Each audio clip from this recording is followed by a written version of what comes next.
Hello बच्चों, चलिए प्रश्न को देखते हैं। प्रश्न है 636 योग प्राप्त करने के लिए एपी अर्थात समांतर श्रेणी 9, 17, 25, इस प्रकार से चलती रहती है कि कितने पद लेने चाहिए, अर्थात हमें यहाँ पर n का मान ज्ञात करना है।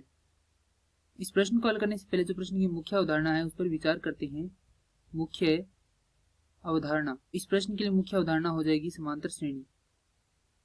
समांतर श्रेणी, समांतर श्रेणी की परिभाषा होती है वह अनुक्रम जिसके प्रत्येक दो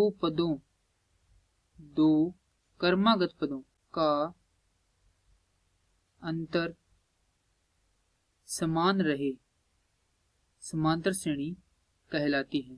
अगर इसके रूप के बारे में देखें तो इसका रूप होता है ए प्रथम, इसी प्रकार द्वितीय पद, तृतीय पद और यह n पदों तक चलती है।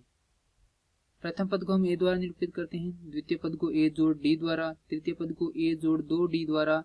उसी प्रकार जो nवां पद है उसे निरूपित करते हैं ए जोड़ n घटाव 1 गुणा में d। इसीलिए यहाँ से जो ए n अर्थात जो nवें पद है उसका मान आ जाएगा, सूत्र आ जाएगा ए जोड़ n घटाव 1 गुणा में d, जहाँ पर d को ज्ञात करने के लिए सूत्र होता है d बराबर ए n घटाव 1, जहाँ पर n नहीं बराबर होना चाहिए 1। अब प्रश्न में जो मान दिया गया है वह देखते हैं। हमें n पदों का योग दिया गया है 636, जहाँ पर एस एन क्या कर रहा है, जो n पदों का योग दर्शा रहा है। यहाँ पे हमें n का मान ज्ञात करना है। प्रथम पद a बराबर दिया गया है 9, अब जो श्रेणी उसे लिख देते हैं यहाँ पर 9, 17, 25, इस प्रकार से चलती जा रही है। अब यहाँ से इसका सार्वंतर d ज्ञात कर लेते हैं।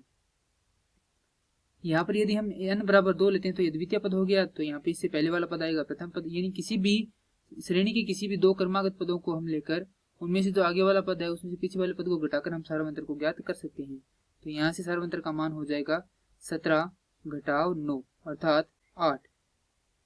तो हमारे पास जो सार्वंतर है उसका मान आ गया है 8।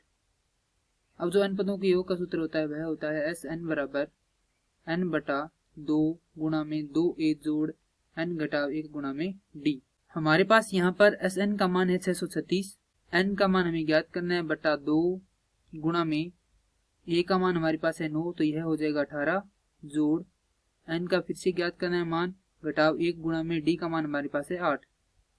इसे हल करेंगे तो यह हो जाएगा 1272 बराबर n गुणा में 18 जोड़ 8n घटाव 8। 1272 बराबर 18 माफ कीजिए n गुणा में 8n जोड़ 10।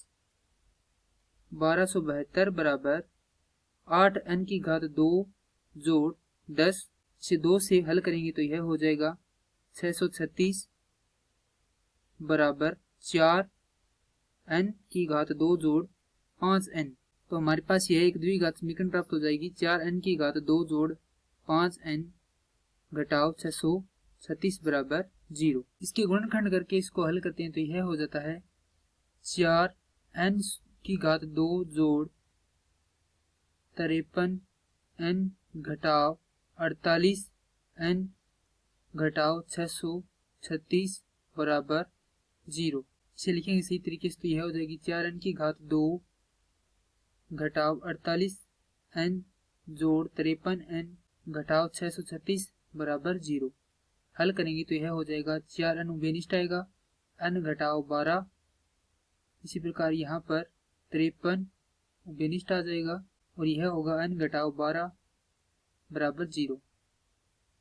तो जैसा कि हम जानते हैं कि n नहीं हो सकता है किसके बराबर, ऋणात्मक के बराबर, तो यहाँ से n घटाव 12 बराबर 0 होगा अर्थात n बराबर हो जाएगा 12। तो यहाँ पर पदों की संख्या हो जाएगी 12। अतः 636 योग प्राप्त करने के लिए हमें इस श्रेणी के 12 पद लेने होंगे। यही हमारे प्रश्न का उत्तर है। मैं आशा करता हूँ कि यह प्रश्न आपको समझ में आया होगा। धन्यवाद।